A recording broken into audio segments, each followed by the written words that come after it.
21장은 바울이 예루살렘으로 급히 가는 과정을 그리고 있습니다. 그러다 보니까 21장 1절에서부터 예루살렘에 도착하는 그 순간까지 16절까지 매우 빠른 속도로 여러 가지 지역을 아주 축약해서 그리고 있습니다. 마치 이 지역들은 그 중간중간 제자를 만남에도 불구하고 어떠한 전도 여행으로 묘사하기보다는 그 과정을 하나의 예루살렘으로 가는 중간 지점으로 여행 도상에서 만나게 되는 지역들로 소개하는 것처럼 느껴지게 됩니다. 그러나 우리가 주목해서 보아야 할 것은 이런 짧게 묘사되어 있고 급히 지나가는 것처럼 보이지만 그 가운데서는 바울의 굳은 의지를 볼 수가 있습니다. 특별히 3절에 두로에 상륙해서 4절에 제자들이 바울에게 예루살렘에 들어가지 말라라고 이야기하는 바울의 순환예고 두 번째와 그 다음에 또 11절에 가이사랴에 도착했을 때 아가보라는 예언자가 바울의 3차 순환 예고를 함으로써 마찬가지로 결박하여 이방인의 손에 넘겨줄 것이라 라고 하는 그 말에 대해서 바울이 강력하게 나는 주 예수의 이름을 위하여 결박당할 뿐만 아니라 예루살렘에서도 죽을 것도 각오하였노라 라고 하는 바울의 그 굳은 의지가 어떻게 예수의 복음 전하는 길과 동일시하고 있음을 보여주게 됩니다. 최종적으로 14절에 보면 주의 뜻대로 이루어지다라는 그들의 고백 가운데서 이 모든 과정이 바울에게 임하신 하나님의 뜻이 온전히 이루어지고 있는 과정임을 보여주고 있습니다. 바울의 굳은 각오는 사실 바울의 비전하고도 맞물려져 있습니다. 19장 21절입니다. 19장 21절에 이렇게 이야기했던 바울의 비전을 볼 수 있습니다.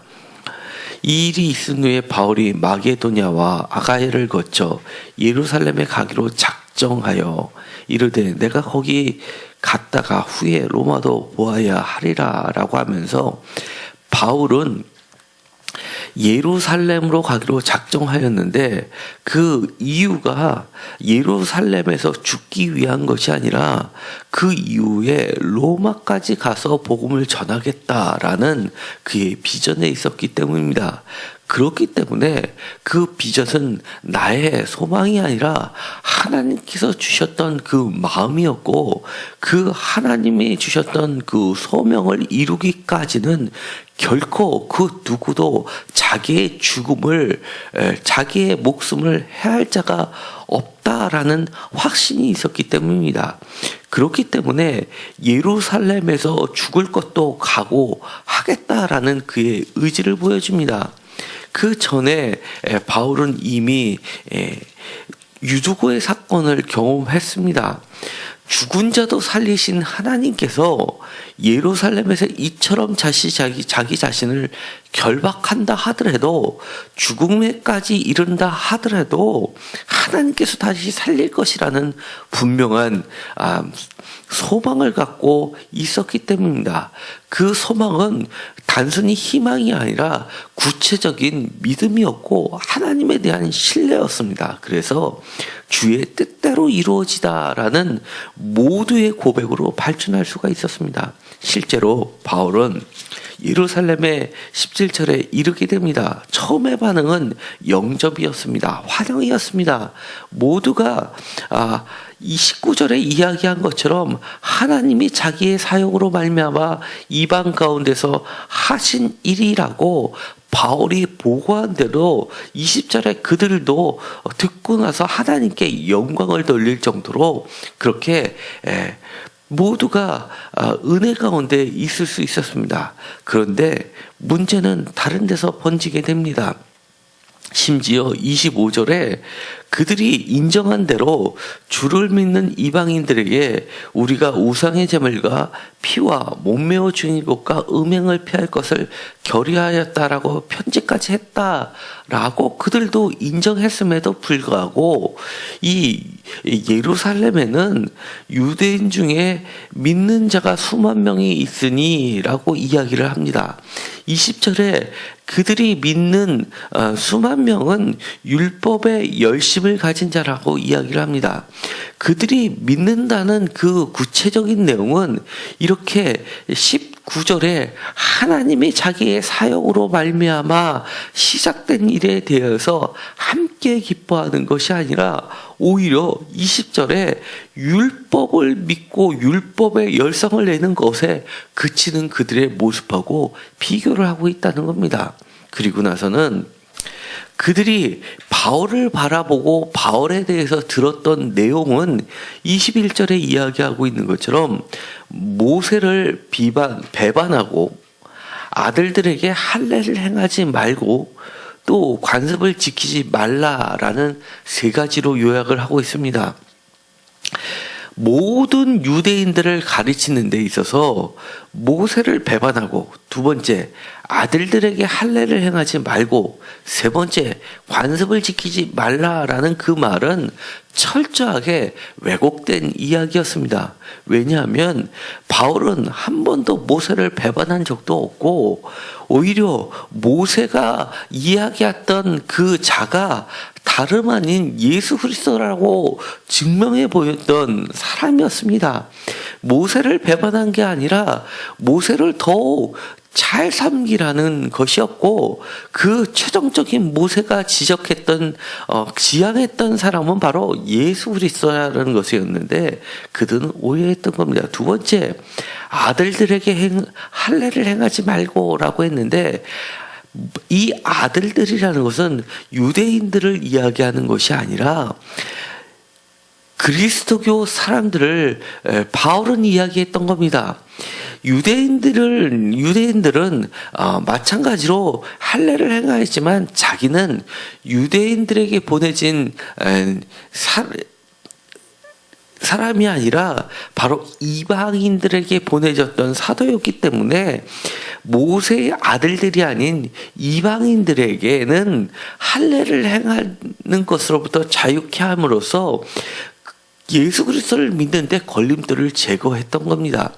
심지어는 그 당시에 유대인조차도, 할례를 이미 행했던 유대인조차도 로마 사람들에게 친하게 지내면서 고위층으로 친분을 쌓기 위해서 로마 사람들이 즐겨했던 목욕탕을 갔을 때 많은 놀림을 받았습니다. 할례를 행한 것은 바로 드러나는 행위였기 때문에 그것을 숨기기 위해서 다시 할례를 덮는 그런 수술도 행했다는 기록이 있을 정도입니다. 그런데도 불구하고 이 거꾸로 하는 그들의, 유대인이라 하더라도 그렇게 심지어 하는데 바울에게 있어서는 믿는 헬라인들, 그러니까 유대교로 개종하지 않은 사람들에게는 굳이 그렇게 믿는 유대인들도 할례를 엎으려고 하는 수술을 하는 마당에 굳이 할례를 행하라고 할 일이 없었던 겁니다. 그런데도 불구하고 그들은 이미 유대인인 그 자녀들, 유대인의 자녀들에게까지도 할례를 행하지 말라라고 가르쳤다고 오해를 했던 겁니다. 세 번째, 관습을 지키지 말라라고 했던 것은 유대인의 관습뿐만이 아니라 유대인들의 장로를 통해서 내려오는 여러 가지 관습들을 지키지 말라라고 했는데 사실 그 부분에 대해서는 사실 바울은 구체적으로 언급한 바가 없습니다. 그럼에도 불구하고 이러한 것들을 이 예루살렘에 있었던 기독교의 기둥들, 쉽게 말해서 야고보를 베드로와 함께 바울은 두 기둥이라고 했습니다. 그리고 거기에 나가서 장로들까지 그들이 이렇게 이야기하는 걸 들었기 때문에라고 이야기하는 것을 보면 이들도 단순히 그들의 오해를 부식하는 것이 아니라 어느 정도는 그들의 말이 맞지 않나라고 의심했던 것을 볼 수 있고, 또 바울을 걱정한다고 이야기하면서도 사실은 바울의 행로가 어느 정도는 못마땅했다는 것을 알 수가 있습니다. 왜냐하면 그 뒤에 우리가 말하는 이대로 하라라고 하면서 그 제안했던 것이 철저히 결례를 행함으로써 유대인의 관습을 잘 행한다라는 것을 보여주는 행위들이었습니다. 다시 말하면 이 예루살렘에 남아있던 야고보나 베드로나 다른 장로들, 기독교인 장로들은 모두 다 유대인들이 보기에는, 유대인 열성을 가진 사람들이 보기에도 기독교와 유대교가 분리돼서 구분할 수 없을 정도의 모습을 야고보는 취하고 있었다는 것을 이야기하는 겁니다. 확실히 바울이 했던 모습들하고는 다른 모습들을 많이 가지고 있었다는 것을 이야기하고 있는 겁니다. 바울은 사도행전에 의하면 그들의 말을 수긍하게 됩니다.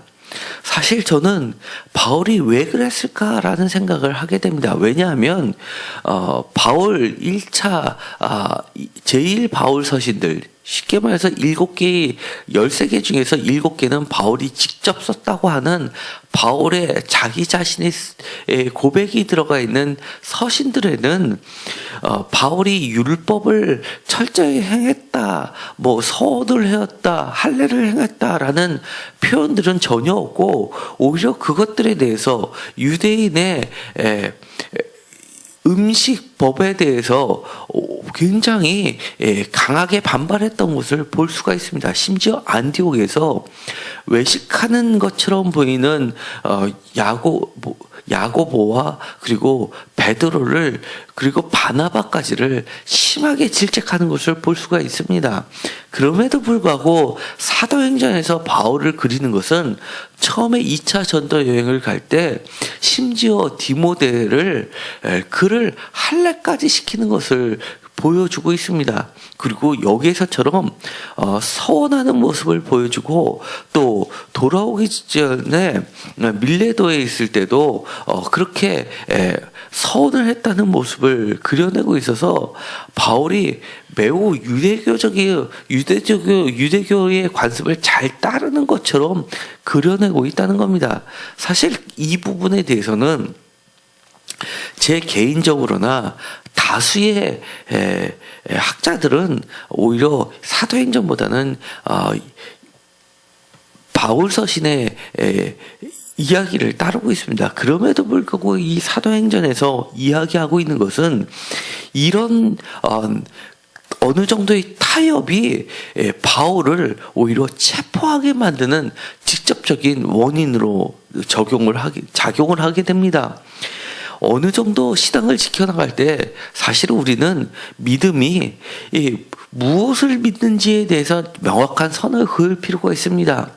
19절에 하나님을 믿느냐, 아니면 20절에 있는 것처럼 율법을 믿느냐라는 문제는 사실은 매우 중요합니다. 우리가 믿는다라고 하면서 그들이 이야기하는 것처럼 어느 정도 사람들과의 관계 때문에 타협하기 시작하면 사실은 모든 것이 틀어지는 것을 보게 됩니다. 그럼에도 불구하고 바울의 이러한 어느 정도의 타협하는 모습 때문에 그만 27절에 체포되는 일이 발생하게 됩니다. 그것도 철저하게 왜곡된 모습으로 체포의 사유가 나오게 됩니다. 바울이 성전에 들어가서 헬라인을 데리고 성전에 들어가서 이 거룩한 곳을 더럽혔다라는 죄목으로 잡히게 됐는데, 실제로는 29절에 이렇게 이야기합니다. 에베소 사람 드로비모가 바울과 함께 시내에 있었음을 보았는데 그것이 이번 성전에 들어간 것과 하고 혼돈을 일으켜서 잡혔다는 겁니다. 잡히려면 실제로 성전에서 현장에서 잡히는 그럴싸한 명목이 있어야 되는데, 잡히는 것도 정말 이해가 안 갈 정도로 잡히게 되는 겁니다. 이 드로비모라는 사람은 바울이 3차 전도여행을 마치고 나서 예루살렘으로 갈 때 아시아까지 함께 동행한다라고 하면서 각 계층별로, 각 지역별로, 각 교회의 7 대표자 명단이 나오게 되는데, 그 7 대표자 명단 중에 마지막 7번째로 그려지고 있는 인물입니다. 사도행전 20장 4절부터 보면, 4절에 보면 7명의 명단이 있는데 그 중에서 마지막 사람 드로비모라고 되어 있습니다. 이 드로비모는 에베소 사람이었습니다. 이방인 출신이었고 헬라인이라고 이야기했습니다. 바로 28절에 또 헬라인을 데리고라는 말은 그가 아직까지는 출신도 에베소라는 이방 지역이었고, 그리고 아직 유대교로 개종하지도 않은 헬라인 이방인이었다는 것은 분명합니다. 그가 헬라인으로서 예수 그리스도를 믿는 기독교인이 되는 데는 아무런 문제가 없었는데, 이렇게 유대인의 법에 의하면 이방인의 뜰과 이스라엘의 뜰이 구분되어 있습니다. 그리고 지금도 보면 그 경고문이 써 있습니다. 이방인이 이 선을 넘을 때는 반드시 죽임을 당한다라는 그 표지판이 있는데, 그것이 예부터 있었던 표지판이었습니다. 그렇기 때문에 그것을 이유로 들어 이 사람을 붙잡고 죽이겠다라고 하는 겁니다. 30절에 보면 이렇게 되어 있습니다. 성정 밖으로 끌고 나가서 문들이 곧 닫히더라라고 되어 있음으로써 이것이 바로 19절에 있는 하나님의 사역과 그들이 믿는 예루살렘 유대인의 역할의 극명한 차이점을 보여주고 있는 겁니다. 하나님은 하나님의 사역을 이방 가운데 문을 여신 분이었는데, 유대인들이 믿는 유대교는 오히려 이방인들에 대한 문들이 닫히는 것으로 표현하고 있다는 겁니다. 이렇게 구원의 문이 닫혀져 있는 종교와 하나님의 진정한 뜻이 극명한 대립을 이루면서 결국 바울을 체포하게 되고, 심한 소동으로 인하여 36절에 보면 그를 없이 하고자 하는 외침 때문에 결국은 결박당하는, 2-3살로 결박당해서 33절에 천부장에까지 끌려가는 모습을 보이는 것으로 이 소요 사태는 일단락 마무리되고 맙니다. 그러나 이 사도행전에서 그려지고 있는 중요한 이유는 이 모든 것이 바로 14절에 있는 것처럼 주의 뜻대로 이루어지고 있는 과정을 보여주고 있다는 겁니다. 우리의 겉으로의 모습으로는 모든 것이 주님의 뜻이 틀어지는 것처럼 보이지만, 그 이면에는 가장 빠른 직행 통로로서 가장 빨리 로마로 데리고 가기 위한 하나님의 개입이 강력하게 임하고 있다는 것을 보여주고 있습니다.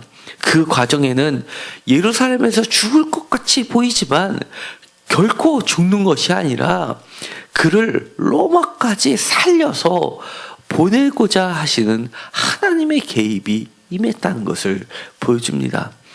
우리는 사도행전을 통해서 하나님의 역사를 보게 됩니다. 사도행전을 통해서 우리는 어떻게 성령님께서 복음의 사역자가 된 사람을 끌고 가시는지 보여주고 있는 겁니다.